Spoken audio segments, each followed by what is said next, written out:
Logistique. En moins de 9 minutes, au minimum, une compétence. Aujourd'hui, la préparation de commandes avec un cas pratique et son corrigé. Il vous faut toujours une calculatrice, un surligneur, des feuilles de brouillon, un regard attentif sur les différents documents proposés et redoubler de vigilance lorsque cette animation apparaîtra. Petit rappel, 2 vidéos incontournables. La première concerne la préparation de commandes. Donc c'est un petit récapitulatif de comment fonctionne une prépa avec le circuit de préparation. Et une deuxième vidéo qui concerne l'adressage et comment lire. Donc ça vous explique comment lire une adresse et comment se repérer par rapport aux différentes adresses, que ce soit numérique, alphanumérique ou alphabétique. Voilà. Donc les vidéos sont interactives. Il vous suffit de cliquer sur la vidéo correspondante à votre choix et vous basculerez directement sur la vidéo choisie. Donc voilà, fin du rappel. Vous pouvez vous réveiller, le cas pratique débute.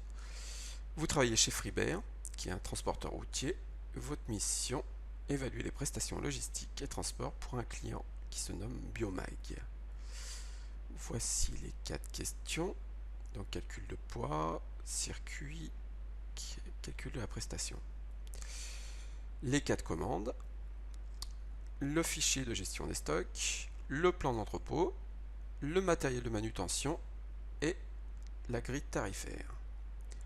Vous êtes prêts? On débute.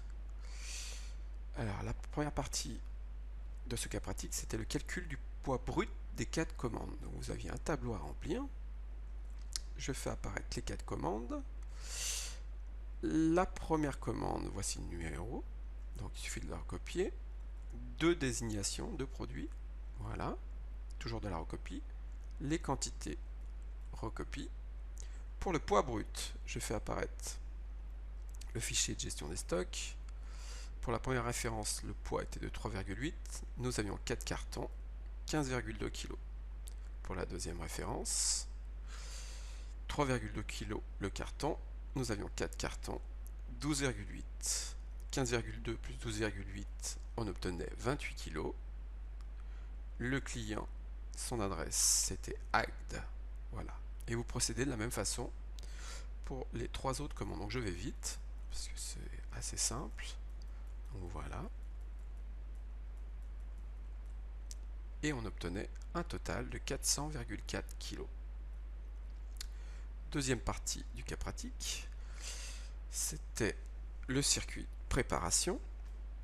Donc voici les commandes, voici le fichier de gestion des stocks. Donc on va repérer les adresses des différentes références.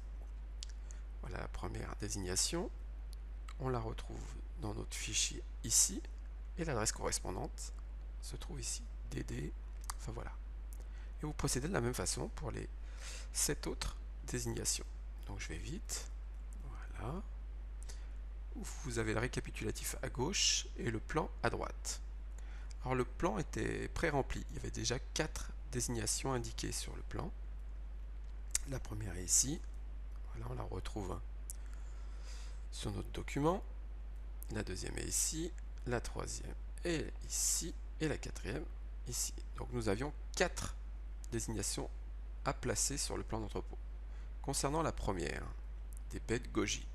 Donc l'adresse c'est BG03. Donc c'est l'allée B, troisième travée. Donc voilà, normalement vous devez savoir placer et vous repérer dans un entrepôt. Donc je vais vite pour placer les 4 produits.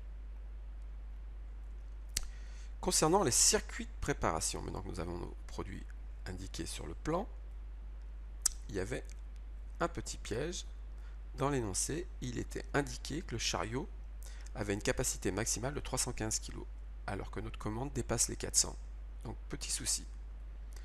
Donc je vous propose 2 circuits. Donc un circuit rouge avec les 2 clients Agde et Rodez. Donc voilà, qui passe à l'extérieur, enfin sa partie extérieure de l'entrepôt. Et enfin un circuit bleu qui lui sera plutôt à l'intérieur de l'allée B. Et donc il ne devrait pas y avoir de soucis. D'autres circuits sont possibles. Quatrième partie, calcul du prix facturé pour les prestations. Alors voici l'entrepôt avec nos deux circuits. Voici l'annexe correspondant au distancier et au temps, voilà les distances. Pour le circuit rouge, petit tableau à remplir. Nous partons de la zone de préparation, nous allons jusqu'à l'allée A. La distance est indiquée ici, 16 mètres. Ensuite, nous circulons sur toute l'allée A. Il y a 10 travées. Une travée fait 2,80 mètres. 10 fois 2,80, 28 mètres. Ensuite, nous allons de l'allée A à l'allée D. La distance est indiquée ici, 15,9 mètres. Enfin, nous circulons sur toute l'allée D. Donc c'est comme la même distance que pour l'allée A. Et enfin, nous allons de l'allée D à la zone de préparation, 16 mètres. Le total, 103,9. Pour le circuit bleu, ça va être plus rapide. Nous partons toujours de la zone de préparation, mais nous allons jusqu'à l'allée B. C'est 11 mètres. Ensuite, nous circulons sur 3 travées, et non pas 10, donc 3 fois 2,8. Nous revenons de l'allée B à la zone de préparation, c'est toujours 11 mètres. Total, 38,8 mètres. Ce qui fait 142,7 mètres de distance à parcourir.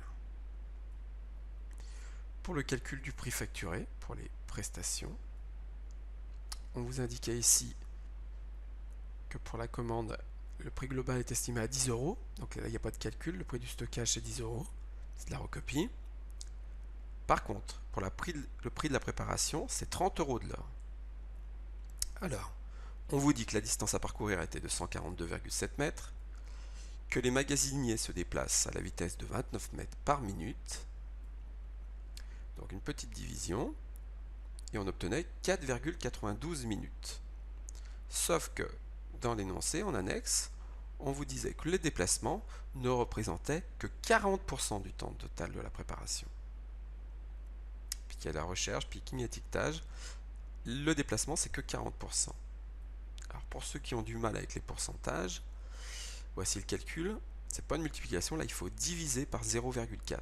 0,4 étant les 40%. Et on obtenait 12,30 minutes. C'est-à-dire que le temps total est de 12,30 minutes.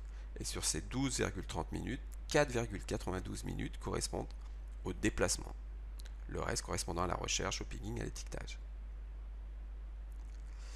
Concernant le prix, eh ben, c'est facturé 30 € de l'heure.